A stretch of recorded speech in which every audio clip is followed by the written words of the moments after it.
Okay, so hello guys, I'm Kiana. I'm here with Liliana Isella, the author of the amazing Love Letters. I'm really excited to interview her today. So I will just ask the first kind of basic questions and then we'll dive in. Well, first I want to hear about you. So if you want to tell everybody about you and your journey and then we'll dive into the book. My name is Liliana Isella, and I'm a writer, and I've been living in Los Angeles for 15 years, although it feels like I came here yesterday, and everything keeps becoming new in the city, so I feel like I am new to the city as well. Me too. You too. Yeah. And I'm also an actress and a worker and a trained ballerina, and those are the things I think about all the time. And then I think about love and the animals, and that sums up who I am. Where are you from? Italy, Milano. Beautiful. Yeah. I can tell there's so many little references to Milan, and whenever I read it, I think, gosh, like, I'd love to go visit Milan. You should. So much definitely. art and culture. Yes. So when did you write the book? I wrote the book a long time ago. I wrote the book in 2006, 2007, 2008, I think. I recall that time. So I had just moved to Los Angeles, and I always knew I was a writer because I always wrote, and my professor when I was 14 years old, when I was in high school, my literature professor told me, you have what it takes, but I didn't know. And he told me, actually not as a compliment, he told me one day that he caught me in the corridor shooting a water gun. Okay, so I asked him, can I go to the restroom? And then, of course I wanted to hang out, I wanted to very smoke cigarettes with someone. So cool, he opened the door and he found me shooting a gun, like with water, and he said, Isella, just come in. And I thought he was gonna send me to the principal, like, and instead he talked to me, and I remember we were studying Charles Baudelaire, and he said, Isella, you, Miss Isella, because they call you by your last name, and he said, you go out there with the fake gun because you're trying to be a rebel and you think you're so cool, but you are actually a loser when you are out there shooting water around, because we are studying Baudelaire here, and if I have to think of someone in this room, in this classroom, who should be studying Baudelaire because she has the talent to pursue that road of rebellion, but also of literature, that is you. So you are doing you a disservice by being out there. You're not hurting me. You're not disrespecting me as a professor. You're disrespecting yourself. Wow, I think I respect that honesty. Yeah. That's why he didn't send me to the principal. He just said, go, come in. Wow. And most teachers, I feel like sometimes I hear these stories from creatives where they're getting into trouble and they have these amazing teachers that see that in them and encourage that. And I think that's something that we definitely need more in our school system, as opposed to like, oh, go to detention. No, let's nurture that creative energy that can, when it's not focused, it can become troublemaking. That's what he said. His name is Professor Marcello Loprieno. He was like, I'm not gonna send you to the principal. It's not about me. It's not that you're offending me. There's nothing personal. I feel sorry for you. You can spend the whole hour out there shooting your gun and having fun, but I feel sorry for you. It's not about me. It's about you. You're wasting your talent. We are studying Baudelaire because that's what you study. So it was the first or the first year of high school. I was 15 and he said, you actually, if you want to find some rebellion, you should find it here, sit down. And that's how I actually realized that I really like literature, and then I started writing. But when I came to Los Angeles and I wrote I started writing love letters, I didn't do it on purpose. I just wanted to write, and I think in a way that's when uh, a writer understands if they are a writer, because you don't really have a choice. You do it without knowing you are a writer. Yeah, yeah. And I've read a lot of your work, and this is the first work that I've seen that's in this format where it's, from one person and in a letter format. So was it a challenge for you to write this way? No. Oh, I love that. Oh, I love that. It just came natural. So it just, I don't know, it's what the character called for.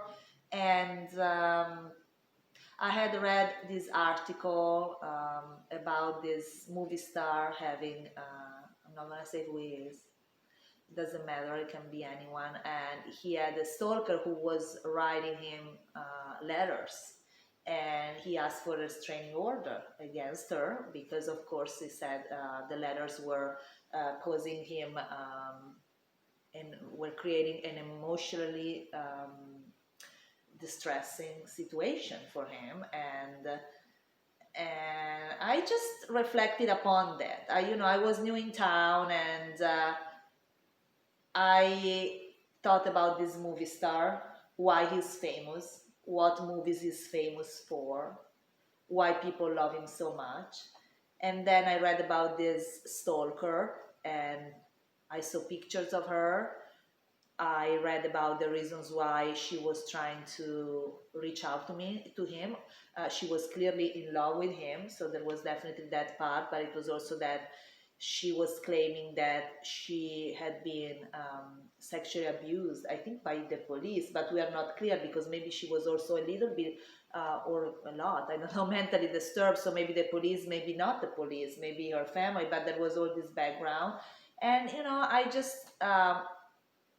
I just put in my mind, I just looked like on a silver screen. I saw these two figures, this movie star, this womanizer who has this immense mansion in Malibu, and for romantic comedies, that's how we raised to fame, for romantic comedies. And he was coming also from a family of actors, so he was pushed into the business. This big romantic comedies, this girl coming from such a desperate background, and they are both there. They are both literally at his house because she's dropping the letters and he's living there.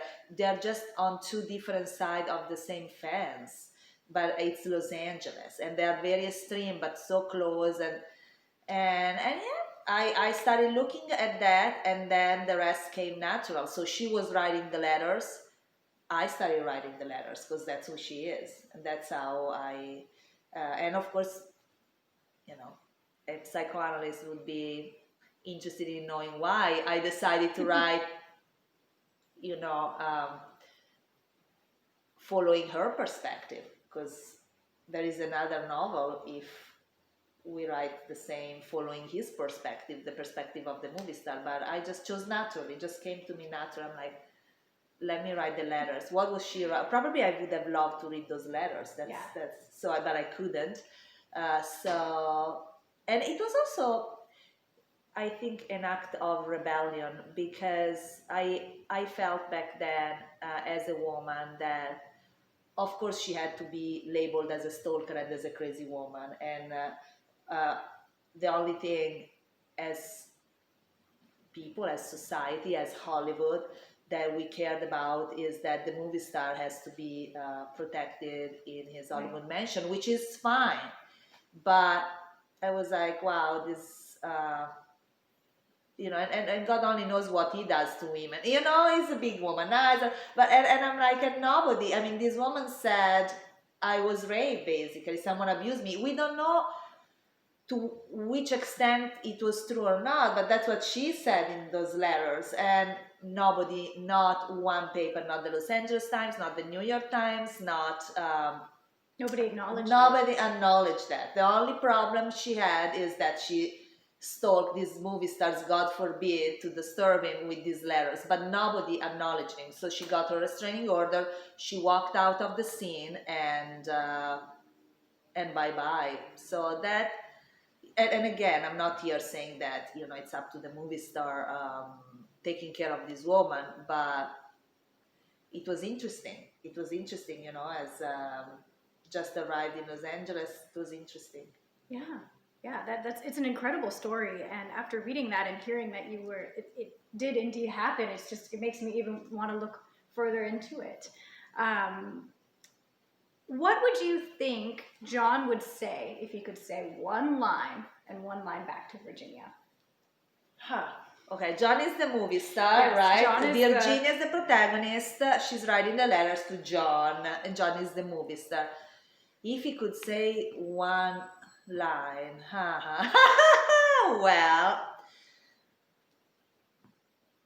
let me drink alone.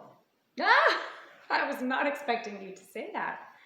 I studied John too. You know, I studied Virginia mostly because I played Virginia as a writer.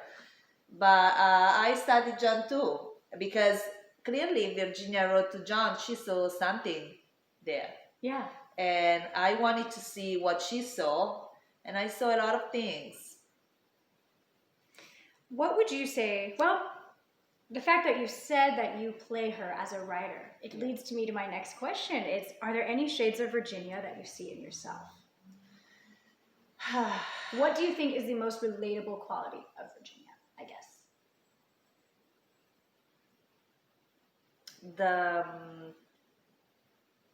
The runaway train quality, which is also the song I quote in the beginning.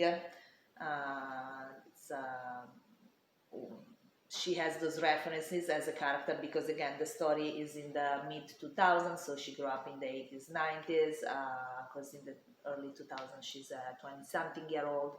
And that runaway quality, that train quality, that quality of resilience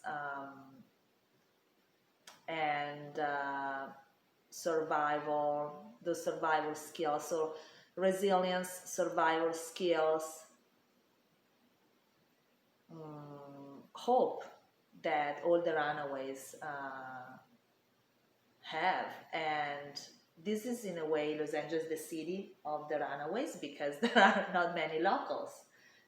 We all move here for one reason or another, and all my favorite stars, my references in the world of Hollywood, rock stars or movie stars and dead or alive, were all kind of runaways somehow. They came from afar and they studied from the street, and they so yeah, and I painted Virginia like one of those runaways to homage her and put her at the same level of the rock stars and movie stars I always look up to, the one who came from the streets literally. And I think that's definitely the major thing we have in common, because when I wrote love letters, I had just come to the United States from Italy, and you know, I was even an illegal immigrant. I had overstayed until I got my green card, so I had that preoccupation. I had that preoccupation of driving without driving license. So I felt in my own way a runaway, and I did want to stay and not go back home. So I didn't want to get caught. And so that's for sure what we have as a base. And then there are other things. Also the obsessive desire for sure. I think in order for any artist, I think, to write, you must have an obsessive drive, obsessive curiosity, obsessive drive, nothing else, for the amount of time you have to sit on a chair by yourself without being paid by anyone. Because when you write a novel or when you write a screenplay, unless you have an agent, but when you start out, you just do it by yourself. That there must be a drive, there must be an obsessive drive. And so obsession, curiosity, desire, and discipline, and runaway train quality or train quality. I always tell you that you should write a book about your journey here, but that is going to be a long, interview because it's such a great story. But that's also what I love about Virginia too, is that I think that, you know, at first glance you think, oh, you know, she's just crazy or obsessive, like the, you know, average reader would say that, but no, there's so many more layers to her. She is really relatable, and that's what's so fun about being on this ride with her, because she acts so erratic and you love her, like you still really like her. And I think that's a really, I mean, that is a huge success on your part to get someone so train wreck lovable. Train wreck, yeah, runaway train wreck, yeah. And so speaking on this train wreck quality of Virginia, one of my favorite parts of this novel is the lines between reality and Virginia's imagination. Yeah. And me personally, as a reader, I believe that some of these events live in her mind. So what about you? Do you believe your lead character? I do. Okay. And I really love psychoanalysis. And in psychoanalysis is based on the interpretation of dreams, because dreams tell the truth, and they're dreams, but they tell the truth. So the book, that the base of psychoanalysis, the interpretation of dreams by Sigmund Freud, and there is actually, according to Sigmund Freud, there is the truth of your disease right there. There was the solution. So not only there is truth in dreams, but there was also the key to cure a patient from a major mental disease, not psychosis, but major neurosis, and especially women, because it all started, I think Freud was studying hysteria in women, because we were so abused historically that we were developing hysteria. So we were so repressed and so abused, and he was trying to get down into the subconscious and trying to find the truth that would have set these women free. And he did it at first through the analysis of dreams. So definitely I believe that dreams and illusions are reality. So is Virginia telling the truth at all times? I'm just saying she's telling her truth. Yeah. And then maybe she will change it later on. Yeah. But it's definitely a truth. And maybe more real than the truth she would have spoken to be socially acceptable or to be liked, or no, she said her own truth. Although probably she was speaking to be liked because she wanted to seduce John, but yeah, I do believe her. That's why I stick with her, because I did believe her, and I didn't know her. I never outlined. I didn't outline my first novel, that I didn't even know it was a novel when I started writing. I don't outline my screenplays. I don't outline poems. I just go with the flow. So I do believe my characters, and I let them take the lead, and I don't end up necessarily in places that are comfortable or that I like. So yeah, but I do believe them. That's why I give them the lead, and they can go wherever they want to go. And then as a writer, I'll deal with the rest. Whatever mess they do, I'll try to fix it. Well, that's what I also love so much about Virginia, is that there are so many moments where she's so self-aware, and she speaks from this place of, yes, just self-awareness and self-honesty and self-reflection, and then she does these erratic behavior. You're like, oh my gosh, she has no idea. She continues to write to John even with no response. You know, it's just, there are so many layers to this woman that it just, I really, really enjoy being in her mind and reading her words and her intelligence. It's unbelievable, you know. And some people will say, like, being that intelligent might be a detriment. Yeah. It's hard to survive when you're that smart, you know? Like, she's incredible. I think it's the combination of her brains and her abuse that make her like that. Yeah, definitely. Yeah. And I love reading characters, especially women, that find it's very difficult for them to just exist.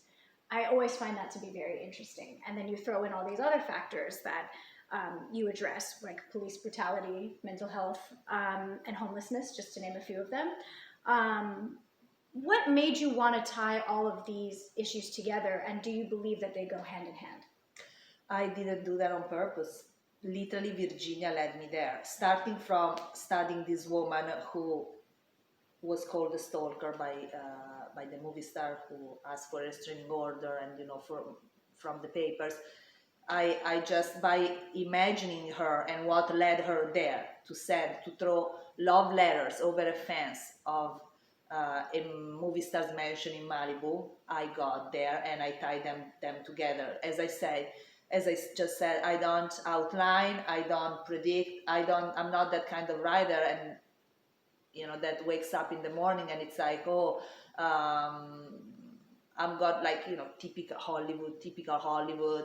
I'm gonna write about this subject because it's current. As a fact, this book was written 12 years ago. There was no police brutality. I mean, there were clearly episodes, and it's always been in the news, but not maybe like today with Black Lives Matter. And I'm not, as you know, very political. So sometimes I go without reading the news for weeks. They are tied together because the character had them, and also I don't read the news, and I'm not political, but I am a stalker like Virginia. I stalk everybody in the street. Like, I walk out of my building right now, there's a restaurant. I was telling the other day, I walked out of my building with a friend of mine, and there's a restaurant, and right now, because of the mask, we have all to, because of COVID, we have all to eat outside, and we walked by like 6-7 tables, and my friend said, did you see who was sitting there? I'm like, honey, I could give them back their IDs right now.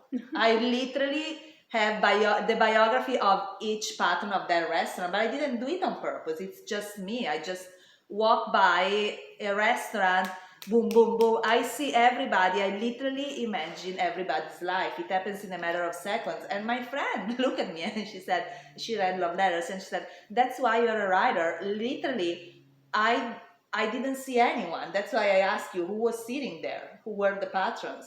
And instead, literally, I could have given them back their ideas. So I think I don't watch the news, I don't read the news most of the times, but I really see what's going on in the street. I hear the voices in the heads of the people I even cross paths with. And this city has always been made of a lot of different people, and it takes literally a walk in the street. You meet the homeless, you meet the movie star, literally in Los Angeles. You happen to see a lot of movie stars, the rich, the poor, literally by taking a walk. So I don't know why that song says nobody walks in LA. You can walk, and in a single walk, you come home. You come back home, and you are overwhelmed. And if you are like me, you are overwhelmed by everybody you talk to, even if you didn't talk to anyone, but just by observing, and you absorb a lot. At least I do absorb a lot, and that's how all these problems, police brutality, mental illness, and you just see them. You see them everywhere. At least you breathe them in a city like Los Angeles. I wouldn't have written this book in Varese or in Milan, but in Los Angeles it's everywhere. And I didn't personally have any problem with the police, but I mean, it just came out, and I was thinking that maybe reading this book, people think that maybe I even am against it. Just I don't make choices when I write down. My characters and my writing make choices for me. I don't make choices before I start writing. For me, I never got any, biases from you. Were like, oh, I don't like police, or I don't like that. If what this novel showed me is that, like, people are capable of anything, anybody, anywhere. And I love that you can draw inspiration just by going down for a walk in the street. And I think that's a really interesting note to give people, because yes, creatives we are, we love to observe, we love to look, we love to imagine about people, and it's so fun to just get lost in your imagination, especially during this time where it's just so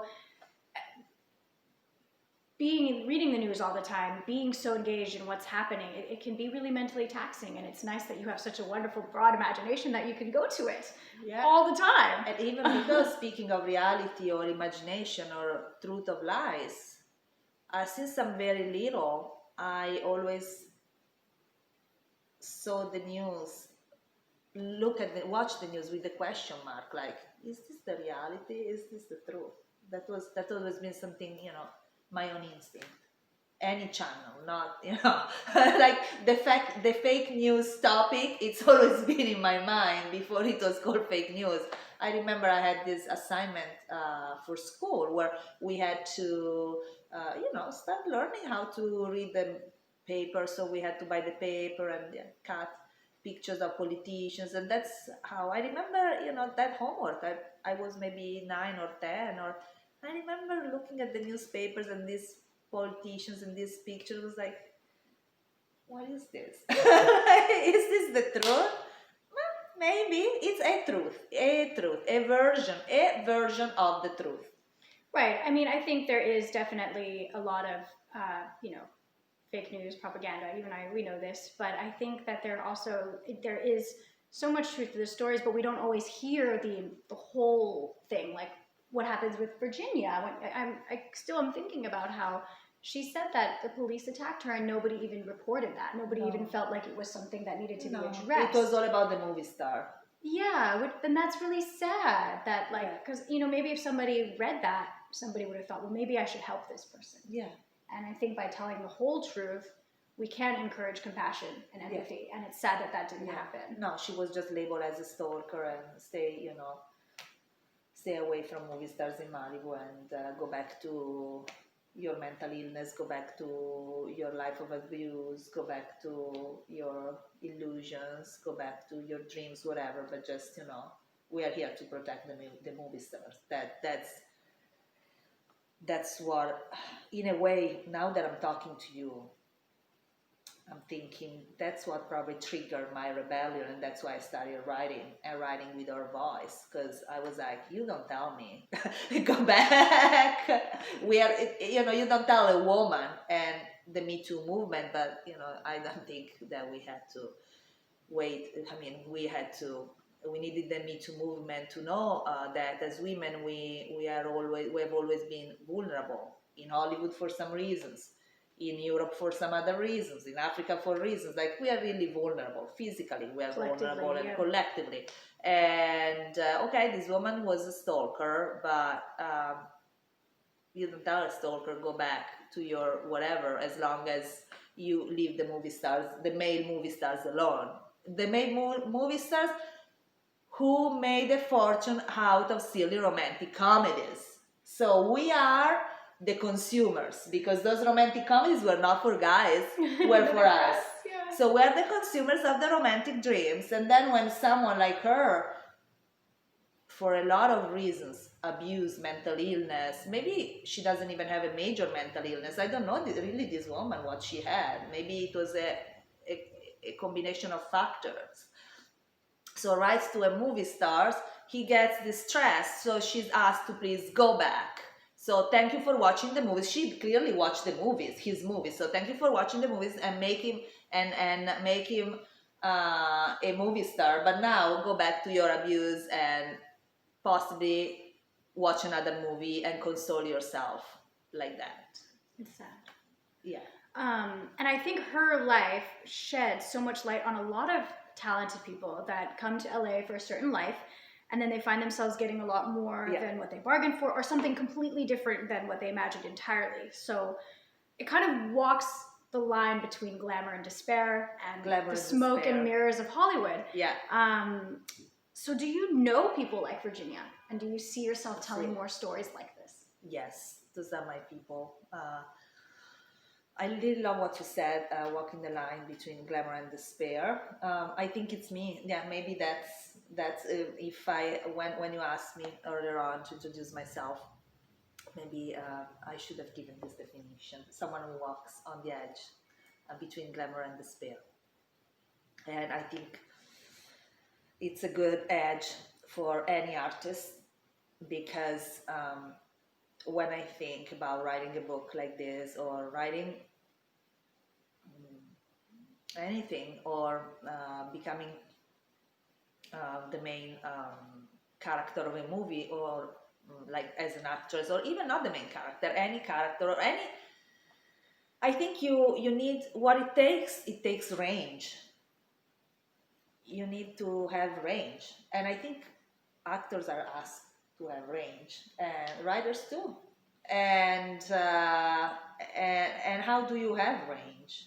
Well, you do. I've seen your poems. I've seen you go from I've seen you go from very romantic and hopeful to very, very dark and edgy. And I've seen your short stories. I think you have a lot of range. I don't think you have to worry about that. Yeah, but I think that you have it. But in order to have the range, you have to walk on an edge and see all the extremes, and be able to fall on one side and to fall on the other side. The risk is, and that's what I see in LA and in artists and everywhere. The problem is that when you walk on the edge, sometimes the risk is that you fall and you never get back up on, and that's why we see so many great artists dying so young for drugs or suicide or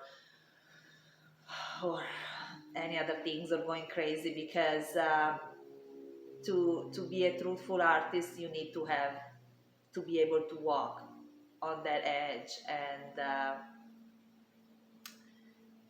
it's like being a gymnast a little bit, and walking on the balance beam, and you can practice, and in the practice as a gymnast you fall a lot, and then you go back on. But sometimes you see it when you watch the Olympics or the competition. Sometimes you fall and something goes wrong, and you cannot go back up on for a while, or maybe forever if the injury is too big. We see that. And not just within Virginia, the other characters that come into her life as well. That have a big impact on her. Gary. And Gina. And the lady in Gucci. I mean, there's so many different types of personalities, and there's been so many instances where I'm like, gosh, this is such an homage to the struggle of trying to make it in Hollywood, because I've definitely seen these people, and I've met some of these people, and I love that you find a way to instill more compassion for these people that are struggling and maybe not making the right choices. Because I've definitely seen them, and and it has just opened up that door of compassion for me even more so. The Gina character, and even the Gary character, Gary, really dives very deep. So what inspired you, if you want to tell them, without going too deep into it, about Gary? Well, I was rereading the novel before coming here, and I think that I just noticed that probably Gary and his parents, they are probably the highest point of the novel. I mean, and it's funny because it should be, Virginia is the main character, the main lead, but literally when we get closer to in the second part of the book, we get to Gary.